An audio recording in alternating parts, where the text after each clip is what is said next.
Of course, I was looking forward to a meaningful and busy Thursday and Friday and then weekend.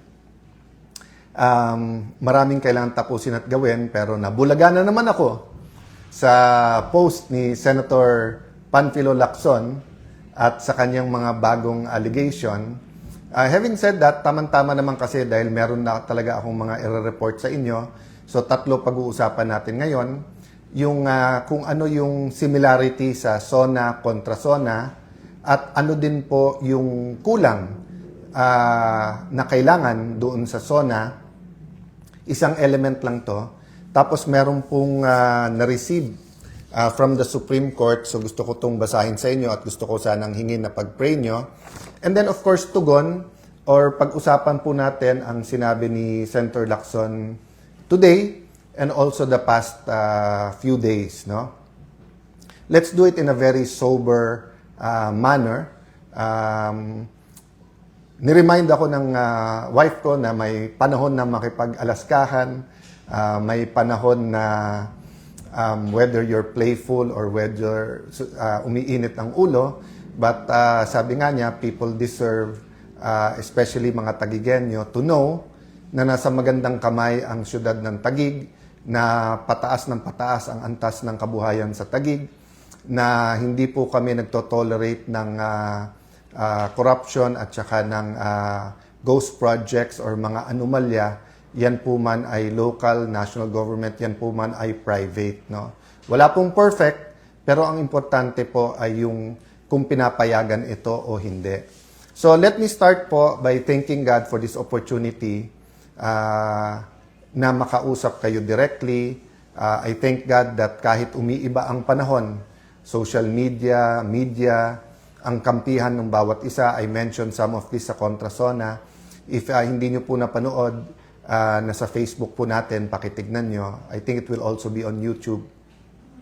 So let's start po with the biblical principle that we've been talking about. Kung anong ating itatanim, yan ang ating aanihin. Again kung ano ang ating itatanim, yan ang ating aanihin. Ang common example na binibigay dyan, di ba? Hindi ka pwede magtanim ng buto o ng seed ng mangga, tapos ang gusto mo anihin ay santol. So sa isang bansa, hindi pwedeng bad governance. For example, kulang sa planning, wala kang planning sa mass transportation, yan ay maging mga bus lane o yung mga rapid bus systems, yan po ay maging mga trains, mga ferries, tayo archipelago, kaya yung RoRo napaka-importante. Pag hindi mo plinano yan, tapos magkagulo, traffic parate, baha parate, hindi mo pwedeng sabihin ngayon, ba't nagkaganon? Kasi ano ba ang tinanim natin?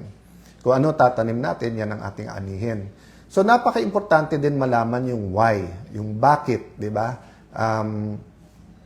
So why do we have to talk about all of this and why do we have to talk about yung allegations ni Senator Lacson? Siguro yung iba, meron pong ilan na kahit sa page natin na tumutuligsa sa akin, sa aming magkapatid, ni Senator Pia, at sabi tumahimik na lang kayo. So bakit po namin kailangan magsalita? You know, we all, when let me address myself to Christians, no? Whether, ano man ang church, no? Catholic, Aglipayan, evangelical churches, lahat ng Christian churches, no? I reference the Christian churches because alam ko yung prayer. Hindi ko alam yung prayer ng ibang religion. Although may curiosity din ako at pinapakinggan ko minsan. But, di ba sa lahat ng Christian, meron tinatawag na the Lord's Prayer o yung tinuro ng Panginoon Jesucristo. At may part doon na nagsasabing, your kingdom come here on earth as it is in heaven. So, ibig sabihin, may recognition tayo na ibang-iba po ang kingdom sa heaven at yung kingdom dito sa earth.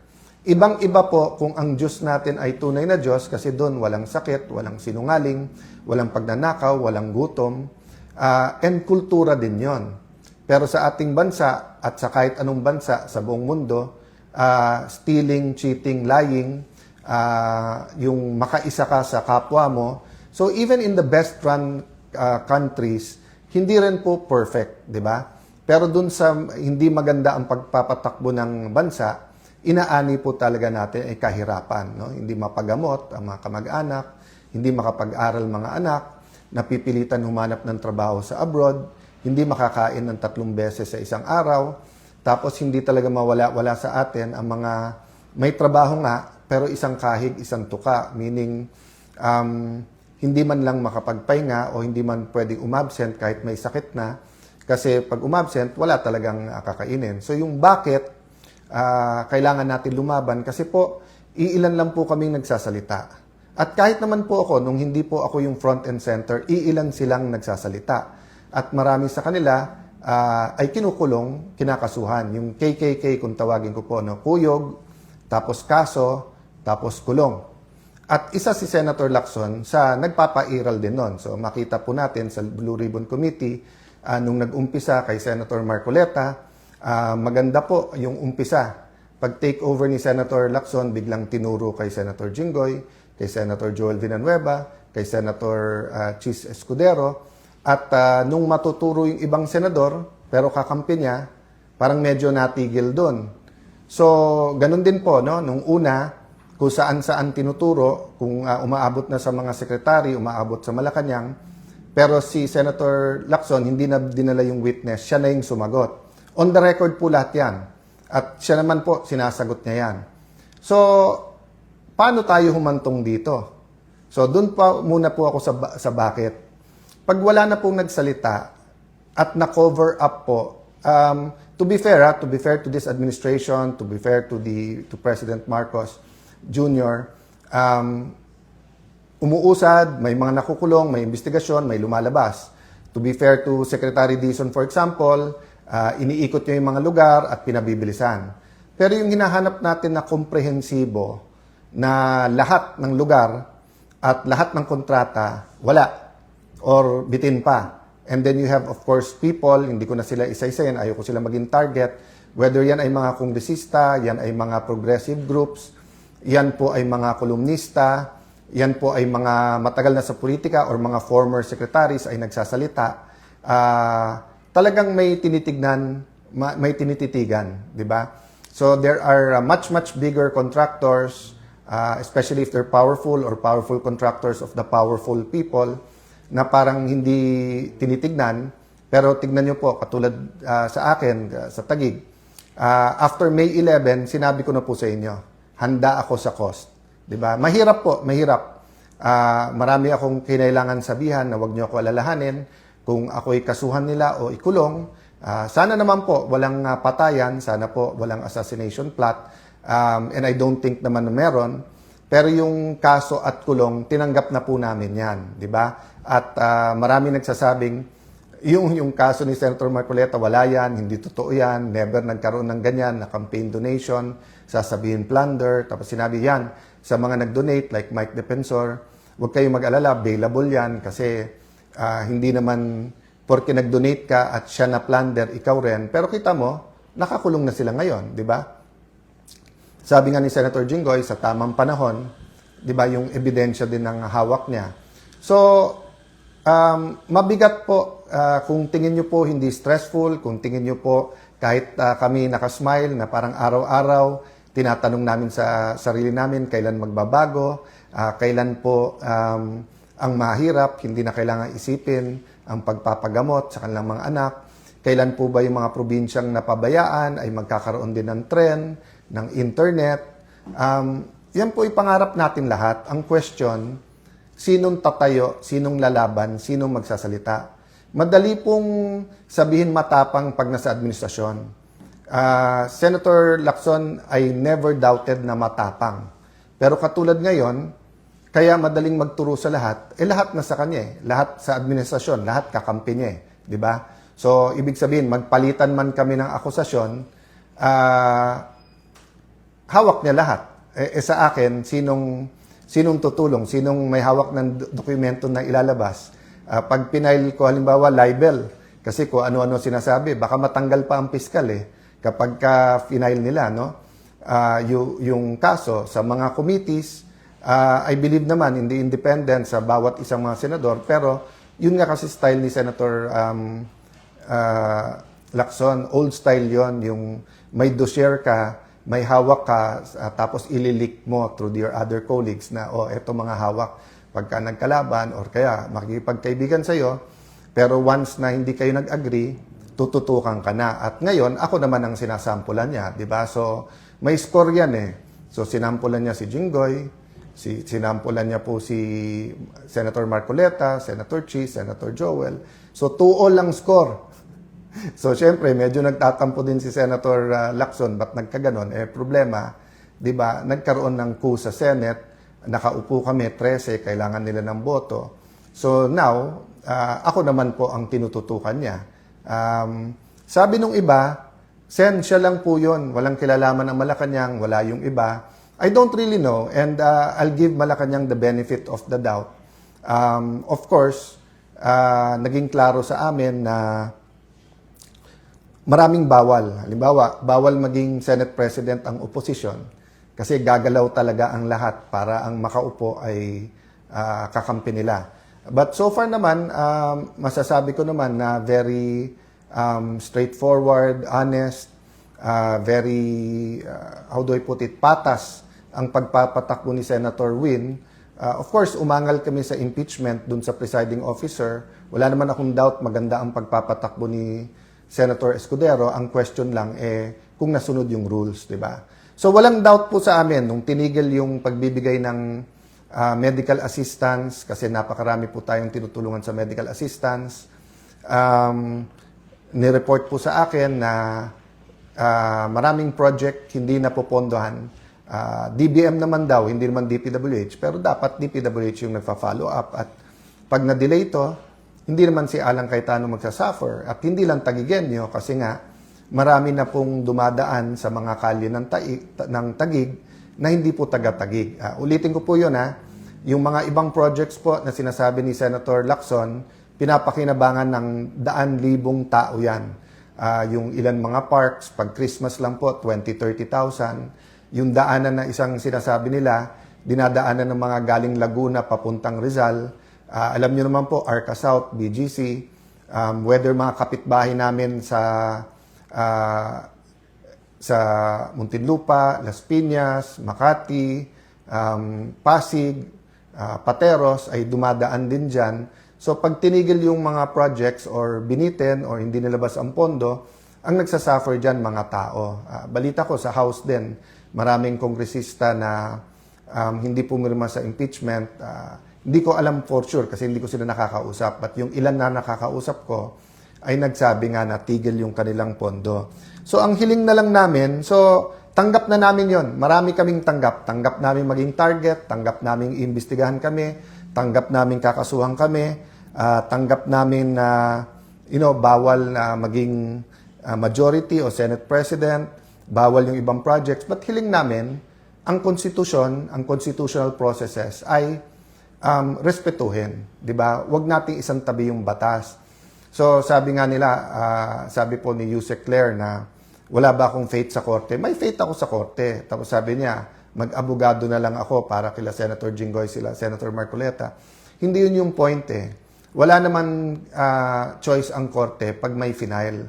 Pero ano ang fina-file? Kasi pag final mo non-bailable, katulad nito, baka matapos yung impeachment, hindi po participate si Senator Jinggoy, Senator Marcoleta. Napaka-importante nung kanilang participation.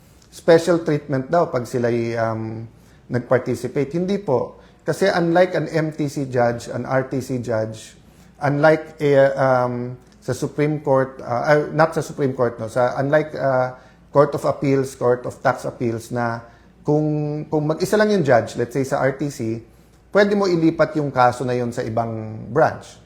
Sa Sandigan or CA, pagka hindi pumwede, nag-inhibit yung isang justice, may papalit na isang justice. Sa Supreme Court, of course, kung 15 sila lang. Pero kahit na mag-inhibit yung isa, may 14 ka pa.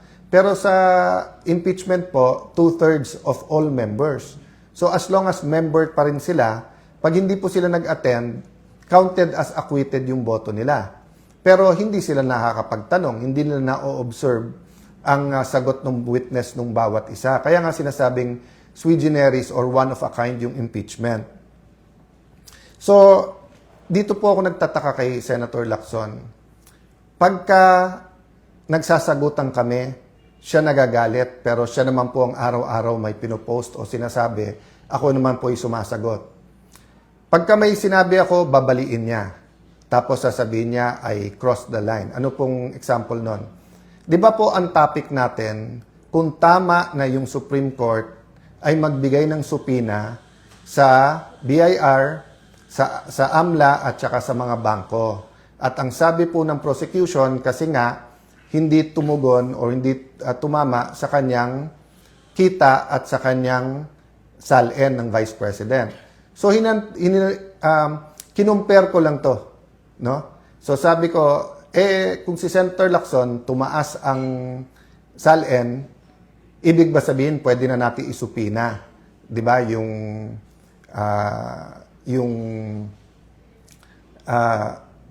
BIR, AMLA at saka ano. Ako din ang sumagot. Sabi ko, hindi. Kasi just because tumaas ang salin mo, hindi ibig sabihin may mali. So, hindi ko na siguro kasalanan kung mali ang rinig niya. Of course, sa kanyang pamilya or sa mga malalapit sa kanya na stress, paumanhin na na-stress kayo. Kasi kung yun yung interpretasyon, ang interpretasyon na sinasabi ko nga, walang masama. Kaya nga sabi ko, dapat may ebidensya, may accusation na may mali or may corruption. Hindi ko sinabing ganon. Pero nung sinabi niya kasi sa akin na may anomalya sa Taguig, so syempre sabi ko, edi side by side tayo. Di ba? Lista ako ng 2-3 na meron din ako suspicion na hindi maayos sa iyo. O tapos yung sa akin, and then yung sa bayan. So ulitin ko po nung nag-umpisa to, sabi ko, gusto mong imbestigahan si Alan Cayetano or kahit anong tingin mong link sa akin, sige, pero isabay natin sa investigasyon sa'yo, and then, ang dapat primary investigation, yung sa pangkalahatan sa buong bansa, yung flood control. Sabi niya, hindi, unahin natin si Alan Cayetano. Okay, so ano nangyari at bakit niya sinasabing humihingi ako ng ceasefire? So, nung simula siyang magsabi ng mga alegasyon, nakikinig lang ako. Sabi niya, may ghost. Di naman niya sinabi ko saan. So, syempre, sinabi ko lang, wala. O, tapos, inaraw-araw na niya ako. Tapos, totoo na nag-uusap-usap yung mga senador. At alam niya yon. At isang senador nagsabi sa akin, ako mahigit sa isa, Alan, hanggang saan to? Sabi ko, yung para sa bansa, kailangan lumabas yung totoo. But reasonable kami. At hindi kami papayag sa sinungaling, hindi kami papayag na kung saan-saan dinadala, di ba? Ang gusto lang namin, patas at lumabas yung totoo, katotohanan. So sabi niya, pero Alan, pag naglaban-laban yung mga senador at araw-araw na lang laban-laban senador, 3 mangyayari. 1, baka bumaksak ang rating ng senador, baka bumalik yung plano na mag-chacha or mag-charter change at alisin ng senador. Ayaw naman natin yan. Sabi ko, yes, ayaw natin yan. O, pangalawa, baka mawala yung focus sa mga anomalya na dapat tinitignan natin sa iba't ibang mga ahensya. Sabi ko, yes, unless yan ang gusto ni Senator Lacson. Unless ginagamit niya talaga to para pang-distract, unless may nag-uutos sa kanya at ayaw niyang dun mapunta, gusto niya nasa amin yung focus o siya yung nasa dyaryo araw-araw.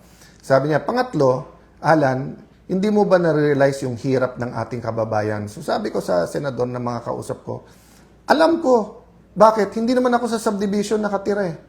So yung mga kapitbahay ko na nagta-tricycle na naglalakad na lang, o yung mga kapitbahay ko na may tricycle na minsan tumitigil na lang sa pagpapamasada dahil nga sa taas ng presyo ng gasolina at ng diesel, o dun sa mga nagrereklamo sa presyo ng kuryente, yung iba nababasa lang sa dyaryo. Sa amin, na nakatira kami sa isang community na very humble, at sa amin na very open kami sa aming community, may lumalapit talaga para sa tulong, whether yan sa kuryente, sa pagkain, sa paggagamot. Tapos tatanggalan pa kami ng pondo or ng karapatan na mag-endorse pagka dito sa medical assistance. So, tignan nyo naman po kalagayan ko. Kami na po kinukuyog, kami na po kinakasuhan, kami na gustong ikulong. Sinabi na po diretso ni Senator Lacson yan na dapat si Alan ikulong. O okay na. Ang hinihingi ko lang, patas at huwag gamitin ang batas sa pabor lang sa iyo. Okay. So sabi nung ibang mga senador, anong pwede natin gawin? Sabi ko, ayusin lang natin. 'Di ba? Imbestigahan ang dapat imbestigahan. Wala naman nagsasuggest ng kung ano-ano. Ang salitang ceasefire hindi po nanggaling sa akin. Tinanong ako ng isang senador na habang inaayos natin lahat, wala pa naman members yung ibang committee, habang hinihintay natin ang SONA, yung LEDAC, ano ba tingin mo, Alan? So, sabi ko, walang problema ako kung ano nasa harap ko, yun ang gagawin ko. Basta pag may lumabas na ebidensya or may bagong issue, kailangan lumabas yung totoo. So, for example, sa kuryente, di ba? Yan po ba ay batas lang o meron talagang kumikita dyan? Yung presyo ng langis, yan po ba talaga ay dala lang po ng conflict sa Middle East o meron po talagang mga oil companies na nagte-take advantage? Kaya marami nagagalit sa akin. Kasi whether yan po ay online gaming, whether yan ay vape, hindi ako pwedeng tumahimik dyan. Bakit? Mas takot po ako sa Diyos kaso sa tao. Di ba? So syempre po, gusto ko na may tiwala sa akin ng tao. But if it's a choice between one audience, God, and pagmamahal ng tao, ang pipiliin ko pagmamahal ng Diyos. So blessing sa akin ng Panginoon na nandiyan kayo at sumusuporta at lalo kayong dumadami na nanonood dyan sa Facebook at sa YouTube at sa social media. Mamaya I'll go to talk about yung traditional media, no? So, nung ako'y tahimik, nagagalit si Senator. Nung ako'y nagsasalita, hindi naman araw-araw din yun eh. Sabi nila, araw-araw nagfe-Facebook. Tignan nyo po yung mga post ko. Hindi po araw-araw yun. I think it was 2024 or 2025 yung aking Cayetano in Action 365, no? At iba din mga topic natin doon. But ang point ko, nung ako'y nagsasalita, ang daldal ko daw, ang dakdak daw ng dakdak, kung ano-ano daw sinasabi, ano na nangyayari sa akin. Nung tumahimik naman ako, araw-araw may bago, baka guilty, hindi mapaliwanag. Tapos ngayon sasabihin na humihingi ako sa kanya na itigil niya. Hindi ko po, sabi ko, haharapin ko. Ang hiningi ko nung tinanong ako, yung salitang ceasefire sa ibang senador na galing yon. At ang sagot ko nga, guys, hindi nyo kailangan kausapin kasi titignan nyo nga. Tahimik nga lang ako, inihintay ko lang yung aligasyon. But syempre, pagka medyo may sinabi na tingin ko ay kailangan sagutin, sasagot ako. So, for example, let's go to the mainstream media or traditional media, TV, radio, dyaryo. Nung bata ako, pag sinabi ko, halimbawa, magnanakaw si Juan de la Cruz, siguro on the first day, lalo ko si Juan de la Cruz ay kilala, lalabas yan sa front page, sa inner pages, babasahin sa radyo yan, baka lumabas sa news na Cayetano says, Juan de la Cruz is allegedly magnanakaw. Pero pag yung second day, sinabi kong nagnakaw ng bahay yan, ng agaw ng lupa, pero wala akong puweba, wala akong nilabas na specific, baka hindi na ilabas sa news yan. Pag susunod na araw, sasabihin ko, carnapper yan, pero hindi ko maturo ko anong kotse ang kinarnap, hindi na lalabas yan. Pero kay Senator Lacson, everyday nag-tweet-tweet, may ghost, baka hindi ghost, double appropriation, baka isang picture, baka ganito. Araw-araw, nasa lahat ng dyaryo, nasa news. Hindi ko alam kasi hindi ko naman pinapanood interviews niya kung tinatanong man lang siya, Sir, ano yan, saan? Pero nire-report, di ba? So, wag din magtaka yung mga kapatid nating sa traditional media, sa mainstream media, kung bakit mas marami ang may tiwala ngayon sa independent vloggers, kung bakit sa Facebook, YouTube na nanonood yung iba. Kasi nung araw, iba yung editorial standards, iba yung journalism, yung bigat. So, I mean, in general, nandiyan pa. Pero in my case, no, and in many cases, tignan nyo yung sinasabi ko, di ba? Na 1 week, inaaraw-araw kami. Tapos, halimbawa, yung sinabing, we're worse than Bulacan. No, napakalaking, ano ba yung pondo sa Bulacan, sa isang distrito lang yon, times 5 ba? Kaso sa Taguig. Tapos sa Taguig yung pondo, kasama naman dyan mga kalye, kasama dyan mga multi-purpose buildings, school buildings. At sa Taguig, makikita nyo, gumaganda ang buhay ng mga tao. I really don't mind the investigation. Basta't patas lang. So, concern po yan ng buong Senado at ng mga kasamahan. Kaya lang nga, medyo ilag din kay Senator Lacson, and ayaw ng maraming senador na may gulo. So for example, today, di ba? Alam nyo po, hindi ko ka-close, hindi ko kasundo si Senator Erwin. Pero I support yung hearings niya sa Committee on Energy para mapababa ang presyo ng kuryente. Nag-privilege speech siya, hindi na ako nag-interpellate. Bakit? Baka matumbok niya eh. Pag natumbok niya, kahit hindi ko siya ka-close, at bumaba presyo ng kuryente, good for all of us. Di ba? So, hindi ko na po sinagot yung mga reasons kung maghihiring o wala. Kasi nga, marami pang pag-uusap. Ako mismo, hindi ko, without Senator Marcoleta, without Congressman Mike Defensor, I don't know sino pa yung mga witnesses na pwede. Marami ako alam, marami akong nakita. Pero hindi naman pwedeng ako mag-testify, lalo kung hindi ko hawak yung mga dokumento or nakita ko lang ito. Pero alam ko na marami pang dapat imbestigahan, di ba? So, ang point ko po mga kababayan, parang sala sa init, sala sa lamig ang gusto po ni Senator Lacson. Pag tumahimik, guilty na o umaareglo, etc. No? So, pwede ako either way.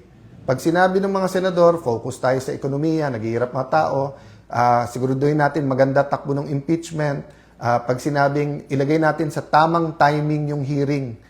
To be fair to everyone, I think ang sinasabi, ano ang hihiring, ano timing ng hearing, etc. Walang nagsasabing, meron pa isa-isa na gustong i-cover up to. So, kung si Senator Lacson sinasabi niya, mali ako at hindi siya kasama sa cover up, itama niya yung daan. Pero yung pinapakita niya sa tao ngayon na paggising niya sa umaga, ako lang nasa isip niya, 'di ba? At kami lang masama, samantalang makikita niyo yung kagandahan ng aming syudad. Very, very unfair po to.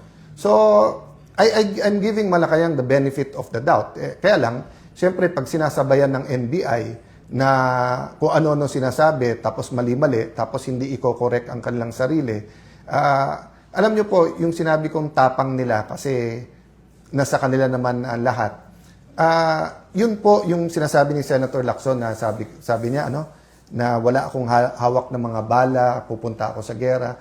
Hindi ko na isa-isahin yun, but I have instances and I have evidence na kung saan binabaliko niya. Kasi kaya niyang sabihan yung witness, eto sabihin eh. And then nakakulong ka na. Tapos yung witness, pagka isasuggest niya, yun ang state witness o hindi. So I'm not accusing anyone else as of now muna ha. Kasi nga maselan to and pwede namang ipakita yung ebidensya na hindi yung parang palengke yung atmosphere, di ba? So, I've told everyone, kahit yung kumakausap sa akin, kumakausap sa amin o kung ano man. So, hindi ko alam kung ano yung fear ni Senator Lacson. Ako'y tumahimik at sabi ko sa tamang venue at nasabi ko na po sa inyo, dito po sa Facebook, at uulitin ko, maraming katotohanan, next administration pa natin malalaman. Bakit po? Kasi yung atmosphere, yung mekanismo, yung batas, yung control din sa Senado, no, and sa ating buong bansa ay ibang-iba po ngayon, 'di ba? Pwede ba isabay-sabay? Oo, pero ayaw isabay-sabay. Ang gusto unahin lahat muna ng oposisyon. So, kung sasabihin pangulo para sa lahat, let's give him the benefit of the doubt, but nasa action wala sa salita 'di ba? So, kung isa-isahin kami mga oposisyon tapos sasabihin ni Senator Lacson, kita mo hindi guilty, etc. Siya na lang namimili Si Senator na lang Lacson na lang mamimili kung sino dapat kasuna o hindi. So kung final mo sa ombudsman, di pabayaan mo yung ombudsman mag-imbestiga at tignan natin. O kung gusto mo naman sa mga committee, iba't ibang committee sa Senado, basta't patas. Ilabas ko rin yung alam ko whether sa iyo or kung paano mo tinatakot yung ibang mga senador. So, napakarami nito guys. At siguro bukas or Saturday na yung sa kontra zona-zona. Konting teaser lang. Ang tingin kong kailangan talaga natin is a common vision. No? So, hindi ko sasabihin sa zona lang. Sasabihin ko pati sa kontra zona. Aside from the preamble, how do we articulate a vision that everyone can come behind? But anong similarity ng zona at kontra zona? At I think this week, sa Monday, Tuesday, mga congressman naman sa opposition ang magko-kontra zona, papanoorin ko rin yan. Mahirap lang dahil sabay-sabay sa Senate. I think ang magiging common theme, yung hirap ng nararamdaman ng ating mga kababayan. Kahit maganda ang trabaho ng ating mga OFW, kahit po medyo gumanda na ang negosyo ng iba nating kababayan, ang common word po ngayon ay mahirap. May konting common question, may pag-asa pa ba? Ang sagot dyan parati meron. Kasi kung sa Panginoon tayo aasa, meron talagang pag-asa. Let me close by reading this. I was looking for sabi ko nga yung biblical principle, 'di ba? Kung anong itatanim, yan ang aanihin. But I was really praying. I was asking God, asking the Lord Holy Spirit to lead us. Dinala niya ako dito sa Psalm 9, 17 and 18. Sabi sa Psalm 9, 9, 17, 18, "The wicked will go down to the grave. This is the fate of all nations who ignore God. But the needy will not be ignored forever. The hopes of the poor will not always be crushed." So hindi po ako nag-focus doon sa the wicked will go down to the grave kasi mahirap po, lalo kung leader ka, sasabihin mo, siya righteous, siya wicked, etc. So let God judge. But we know that a community, a church, a nation, business can become wicked. Pero nakalagay dito kasi, this is the fate of all nations who ignore God. So rule number 1 for me now, sa lahat ng pinagdadaanan natin, even sa disputes among the senators, wag na natin sabihin ito, hindi ko naman sinasabi ako makadiyos, kayo hindi. Ang sinasabi ko, hindi natin pwedeng exclude ang Panginoon sa usapan kasi siya lumikha sa atin, siya may kapangyarihan. At ang sinasabi ko, hindi yung sinong kakampi ni Lord. Dapat tayo kumampi kay Lord. At sabi dito, hindi dapat i-ignore ang Panginoon. Pangalawa, the needy will not be ignored forever. So yes, nababanggit sa bawat speech, sa SONA, I do believe all 24 senators care for the needy. Pero kahit papano po, nai-ignore pa rin kasi hindi rin natututukan. Yung lang Secretary of Health, bago po inalis ba o nag-resign talaga, sobra po ang dinulot na damage sa ating health system at sa mga hindi nabiling gamot, sa mga bakuna and everything. Tapos nakalagay dito, the hopes of the poor will not always be crushed. So hindi sinabi dito na meron may hope, meron wala. Ang sinasabi minsan nakra-crush, 'di ba? Tama, 'di ba? Kasi kung halimbawa po kapatid mo o anak mo nagkasakit, namatay dahil walang gamot or gutom na bansot, na stunt o kaya hindi nakapasok sa trabaho or naging baldado dahil nga sa malnourishment, sa sobrang malnourished nakra-crush yung hope ng tao. So, yun po ang pakiusap ko sa buong Senado, even kay Senator Lacson, even po sa lahat ng nanonood dito. Let us be bringers of hope. I have no problem finding a solution na matuloy lahat ng investigasyon. Hindi lang Senado ang pwede mag-imbestiga, pero dapat din mag-imbestiga ang Senado. Pero hindi venue ang Senado na magtirahan ang bawat senador kasi kung hindi, wala na tayong magagawa. Pero hindi mo rin masisi ang isang senador, kasama na ako doon, na kung tatargetin nyo doon, magdidebate talaga tayo araw-araw kasi nga, kailangan kung ano ilalabas nyo sa akin, may ilalabas din ako. At wag nyo pong sisisihin if we will defend ourselves because we cannot defend the nation if we cannot defend ourselves. Diba? You want us to lose credibility para hindi kami pwedeng tumayo para sa ating bansa. Tapos kami ang sisisihin nyo pagka yung credibility nyo ay apektado. So kung gusto nyo, 0-0, start tayo from scratch. But what's the point? The point is, let's all start from the basis of truth. And kaya nga tayo nagdadasal bago magsesyon. In the hopes na ang manaig, hindi yung gusto natin, pero gusto ng Diyos. So salamat ulit sa lahat ng ating mga kababayan and I hope to find the time by Sunday or before Sunday sa mga recap. And pasensya na po kayo kung ang laman parati ng news ay bangayan ng mga senador rather than yung napaka-importante na unang pangangailangan ng ating mga kababayan. Lastly, sa mga senador na nag-a-act ng peacemakers, blessed are the peacemakers. So, ang Diyos na ang maggantimpala sa inyo. So, kung nami-misinterpret ang sinasabi nyo at nagagamit sa mali ang word na ceasefire o ilagay natin sa tama, mga kasama, ibang-iba po ang areglo ang yung sa sinasabi. So ang sinasabi lang, ilagay natin sa tama para hindi maantala ang trabaho. 'Di ba? So ito magandang example. 'Di ba sabi ng isang senador, pwede ba kapag iba ang pag-uusapan, wag na dito sa impeachment court. Tapos sabi ni Senator Escudero, dahil meron naman sesyon, doon natin i-bring up sa sesyon. So hindi sinabing wag. Hindi sinabing walang karapatan, hindi sinabing ceasefire. Ang sinabi lang, ilagay natin sa ayos. At siguro doon na misinterpret ni Senator Lacson na sinabing, ang feeling niya, nagsasabing tumahimik ka na. Wala po, kahit kami hindi namin hiningi na tumahimik na. Ang sinasabi lang namin, gawing specific yung allegation, ilagay sa tama. Pero yung araw-araw na general allegation, it's unfair to everyone. No? God bless you guys.